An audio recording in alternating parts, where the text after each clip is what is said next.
I swear, Sony treats physical media the same way the Men in Black treated people that witnessed alien activity. And the official statement came from Sony. PlayStation isn't making physical discs anymore. They did it again.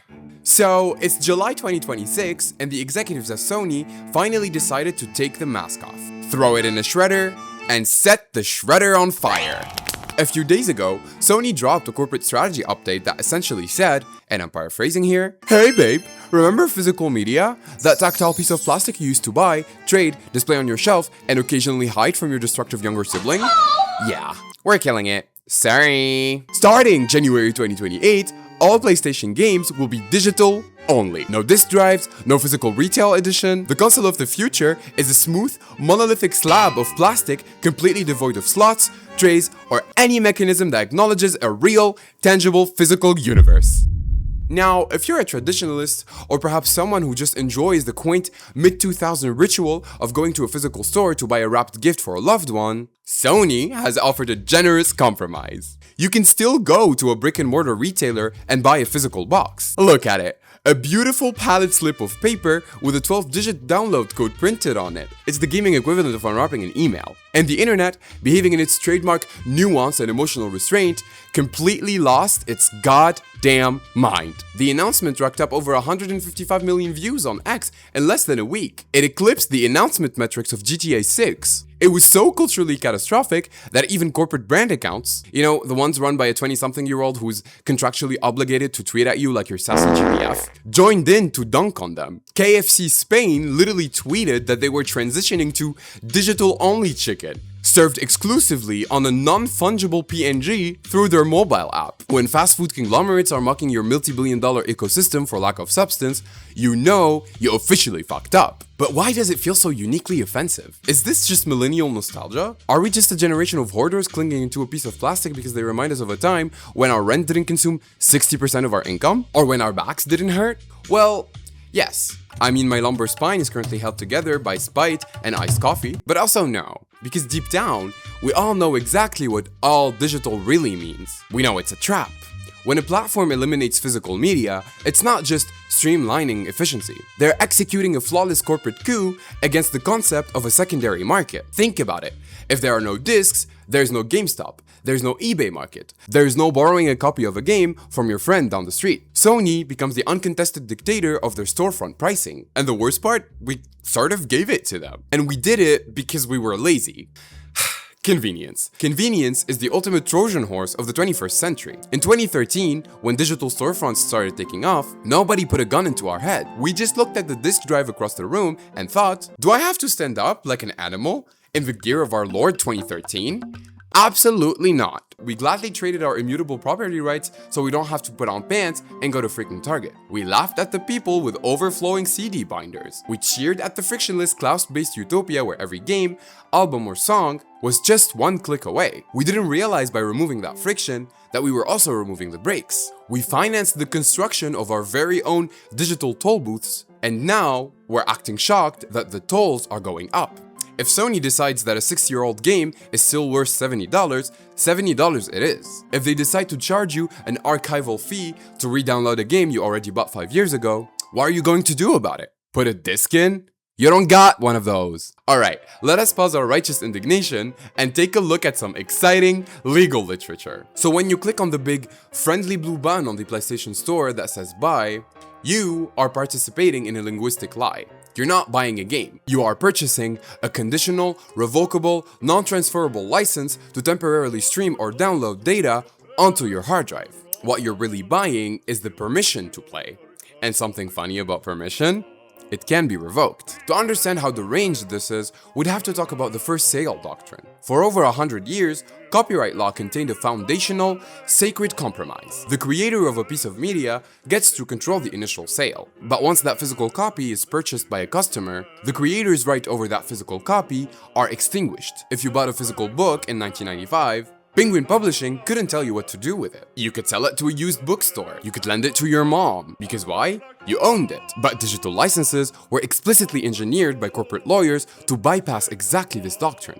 When you buy a digital game, you're not buying the equivalent of a book. What you're really buying is a highly localized theme park ticket. You can totally ride the roller coaster, but you can't sell your tickets to someone else when you're done. And don't take my word for it. Let's look at historical precedents. Let's look at Ubisoft and The Crew. They didn't just stop selling the game, they literally revoked the licenses from players' accounts. The icon you clicked on to launch the game was transformed overnight into a useless dead link. Imagine you bought a physical DVD of a movie, let's say Paddington 2, because it's subjectively a cinematic masterpiece, and I will indeed fight anyone in the comment who disagrees. Let's keep up the engagement, people. Rents consume 60% of our income, you know? Imagine you buy it, you watch it, and you enjoy it, and then it sits on your shelf. And then, 3 years later, a representative of Warner Bros. Kicks in your front door, walks into your living room, rips the DVD off your shelves, throws 20 cents in your face, and says, "Our distribution rights expired. Goodbye." That, my friend, would be considered breaking and entering.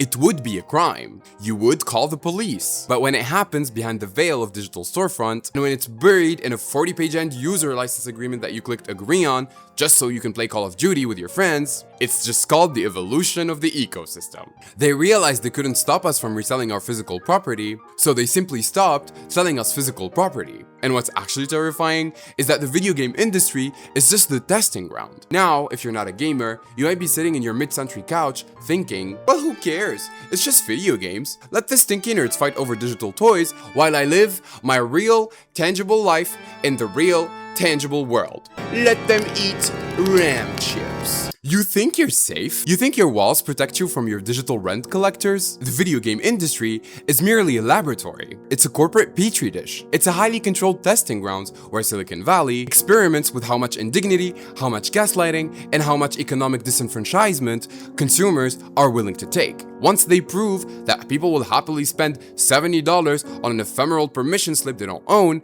the model bleeds onto the real world. And this is what economists call enclosure. The historical process of taking things that used to be openly owned, communal, and freely accessible, and putting an artificial corporate fence around them so they can be rented back to you in perpetuity. Let's talk about John Deere. For generations, the social contract of farming was simple. If you bought a tractor, you owned the tractor. If the pipe burst in the middle of a Nebraska harvest, or an engine block cracked under the blistering August sun, you took your heavy-duty wrenches, ordered some third-party parts, and you fixed it yourself, because your livelihood depended on it. But modern John Deere tractors aren't just mechanical workhorses. If a minor exhaust sensor glitches out, the tractor doesn't just display a warning light. It locks itself down. It bricks itself. And John Deere has spent millions of dollars lobbying against the right to repair, spinning an absolutely unhinged legal argument that farmers don't actually own the software running the engine, meaning they aren't legally allowed to debug their own equipment. What they need to do is pay an authorized corporate technician to drive into the field, open a laptop, and type a 12-digit passcode. Imagine being a multi-generational farmer, watching a massive storm roll in that could ruin your entire crop, standing next to a $250,000 piece of machinery that you paid in full, completely paralyzed because you're waiting for a software update.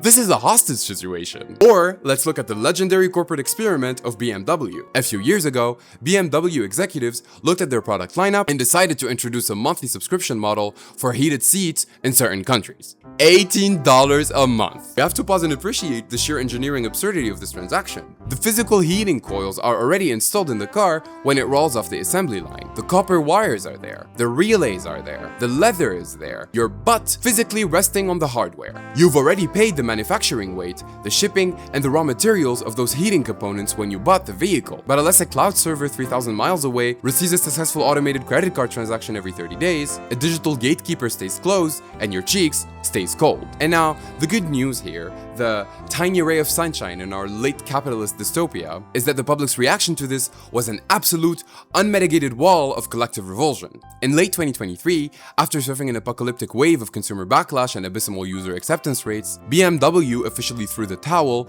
and killed the hardware paywall. A victory for the consumer, right? Well, sort of. BMW didn't stop because they understood the ethics behind it. They explicitly noted that while they're abandoning paywalls for physical hardware, they are doubling down on charging you for software features like adaptive parking assistance. They learned the lesson.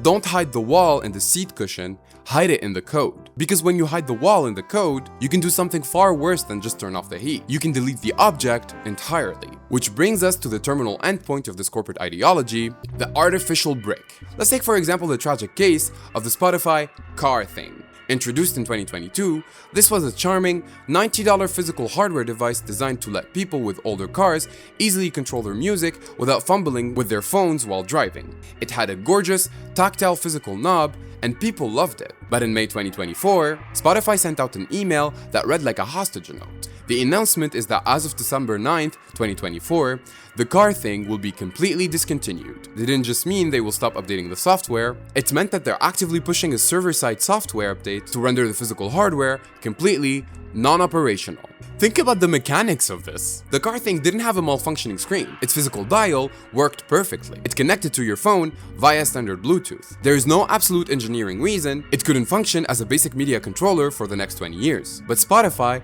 didn't want to maintain the bare minimum server infrastructure. So their official advice to customers who had spent $90 of their hard-earned money was to factory reset the device and throw it directly into the trash. They actively reached into the physical world from across the internet, flipped a switch, and transformed a perfectly functional, paid-for piece of personal property into a useless slab of electronic waste. They are installing digital software walls inside of physical objects to ensure that nothing you buy truly stays bought. So why is this happening? Is it because corporate executives are cartoon villains who spend their weekends twirling monocles and stroking hairless felines and crackling at the thought of our freezing car seats and bricked audio controllers? I mean, honestly, given the look of some Silicon Valley billionaires, I wouldn't rule it out as a hobby. But the real answer is that it's systemic. We are currently living through a massive tectonic structural transition from classic industrial capitalism to what political economists call rentier capitalism. You know, in the old nostalgic days of classical capitalism, think the Industrial Revolution up through the late 20th century, the primary mechanism of making money was the production of commodity. A company built a factory, bought raw steel, paid workers to turn that steel into refrigerators or cars, and sold those physical items to consumers at a profit. To make money next quarter, they had to innovate, improve efficiency, or build more things. It was deeply exploitative to the working class, absolutely, but it fundamentally required an actual creation of new utility. But now we have reached a point of absolute saturation. There are so many smartphones you can physically squeeze into human hands. There are only so many consoles you can jam under televisions. And under the ironclad terminal logic of modern corporate finance, merely being highly profitable isn't good enough. You have to be more profitable than when you were 3 months ago. Forever. Until the heat death of the universe. So how do you extract infinite growth out of a finite population that already owns everything? You just stop selling them new things. You simply build digital toll booths over the things they already have. We are witnessing a literal return to feudalism. In a medieval feudal society, the peasants didn't own the land they tilled. The local feudal lord owned the land by virtue of military force or royal decree. The peasants were granted access rights, the privilege of existing on the land, farming the soil, and not being immediately executed by the lord's knights, in exchange for a reoccurring tribute, rent. And Silicon Valley looked at the medieval aristocracy and said, wow, what a flawless, beautifully scalable business model. The titan corporations of the digital age no longer want to create value. They want to extract your rent. Consider the modern software landscape. Apple doesn't stop at selling you an iPhone. They extract a permanent 30% rent on every digital transaction that occurs inside their walled garden ecosystem. Adobe looked at graphic designers who used to buy a physical box of Photoshop every 4 years and said, what if we hold their entire professional livelihoods hostage and extract a reoccurring monthly rent from them until the day they die? Now, Sony wants to ensure that every minute of your digital leisure time passes directly through their toll booth. By eliminating the disk drive, they eliminate the physical escape hatch. They are systematically replacing absolute property rights with fragile, conditional access rights. And when you only possess access rights, you possess zero leverage. You stop being a consumer or a customer, and you become a digital serf. And the moment your credit card bounces, the lord of the manor shuts the gates. We all know the tragedy of the Library of Alexandria. It's the ultimate devastating loss of human knowledge. But I want you to imagine a slightly different version of that story. Imagine if the Library of Alexandria didn't burn down because of a military siege. Imagine if it was just unlisted. Imagine if Julius Caesar just walked in, looked at a millennia of irreplaceable human expression, checked a spreadsheet, and said, yeah, these scrolls didn't hit our Q3 engagement metrics, and the server hosting them is getting kind of expensive. I think we're gonna be deleting these. Delete them. There's a massive cultural casualty in this shift toward retainer capitalism. It's an active, deliberate destruction of the cultural archive. Think about how we preserve human expression. Historically, we have preserved it through physical redundancy. A book is printed 10,000 times and scattered across public libraries, damp basements, and dusty secondhand shops across the globe. If one library burns down, the text survives in someone's attic. Physicality ensures survival. But what happens when art only exists on a centralized server? Well, it dies. In 2023, the Video Game History Foundation, in partnership with the Software Preservation Network, published a landmark study on the survival rate of classic video games. And when I say classic, I mean games released before 2010. They looked at the entire commercial ecosystem and found that a staggering 87% of classic video games are critically endangered. Critically endangered. What it actually means in this context is that they are completely unavailable to purchase commercially. You can't legally buy them anywhere. They're gone. To put that in perspective, the survival rate of an American silent era film, which were literally printed on a highly flammable cellulose nitrate that occasionally spontaneously combusted, is about 14%. The commercial survival of a classic video game is about 13%. Video games are officially doing worse than actual, literal century-old explosive film reels. And why? Because if a piece of media doesn't generate a predictable, infinitely scaling margin profit for a parent conglomerate during a specific fiscal period, it is purged. It is pulled from the stores. And because there's no physical copy, and because we let them take the disk drive away, that piece of human creativity simply ceases to exist. Are we just supposed to accept that? Are we supposed to let a boardroom in California simply dictate what art survives in the 22nd century? You wouldn't steal a car. You wouldn't steal a television. Piracy is a crime. I realized to us Zoomers that anti-piracy ad is just a retro aesthetic meme. But for millennials, it was an aggressively loud, unskippable guilt trip violently blasted at them before the menu screen of Shrek 2. The entertainment industry hammered the moral sanctity of physical property rights into the brains of the people to stop them from pirating Metallica MP3s. But the internet has recently collectively forged a new counter-axiom, a perfect little piece of rhetorical judo, the pirate's paradox. If buying isn't owning, then pirating isn't stealing. Think about the impeccable, devastating symmetry of that logic. You just can't have it both ways. A corporation cannot legally argue in a 40-page user license agreement that a consumer has merely purchased a temporarily ephemeral rights to access data, and then turn around and claim that copying that same data is a violation of concrete property ownership. If the transaction has no permanent weight for the buyer, it has no permanent weight for the taker. Look, I know that advocating for piracy on a hopefully monetized YouTube channel is a great way to get localized shadow banned, so I'll just say this. When corporations actively destroy cultural archives for tax write-offs, digital piracy stops looking like a petty crime and starts looking like a radical act of necessary cultural preservation. But piracy alone isn't a systemic solution. It's a band-aid over a gunshot wound. So, how do we actually fight back? How do we stop being digital serfs on corporate fiefdom? We have two options: the individual sanctuary and the systemic strike.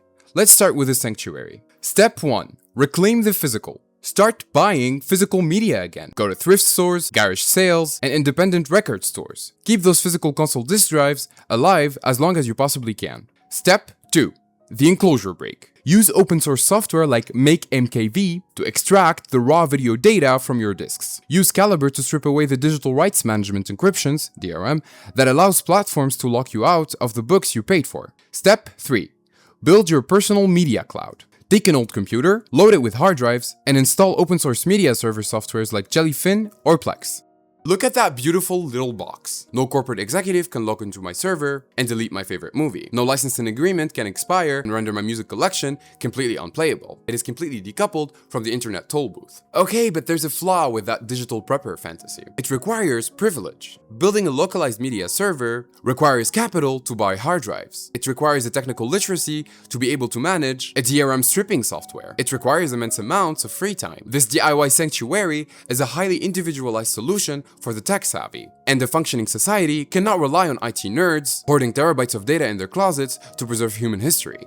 What we need is systemic action, which brings us to the Stop Killing Games campaign. When Ubisoft killed The Crew, they accidentally triggered a massive legal trap. The Stop Killing Games campaign isn't just a meaningless change.org petition. It's a targeted, international legal strike. The argument is beautifully simple. Video games are sold to us as goods. You pay a one-time fee, you receive a product. But when the publisher shuts down the server and bricks your game, they are retroactively treating that good as a service. Consumer protection agencies across the globe, like the DGCRF in France and the ACC in Australia, they have incredibly strict laws about the destruction of goods and the clarity of service contract. The Stop Killing Games campaign is mobilizing gamers to file official government complaints in dozens of countries, forcing regulators to step in and investigate the bait and switch. They are currently running a massive European citizen initiative. The European Commission is legally obligated to address the creation of a framework that prevents the remote destruction of software. In 2028, when the last PlayStation disc rolls off the assembly line and into a display case in a museum, it will not be a triumph of technology.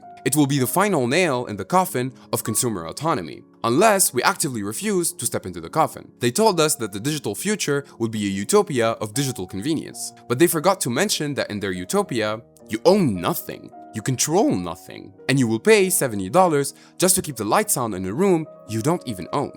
Sign the initiatives, support consumer protection laws, buy the disc, rip the file, and own your culture. Because if you don't, someone else will rent it back at you.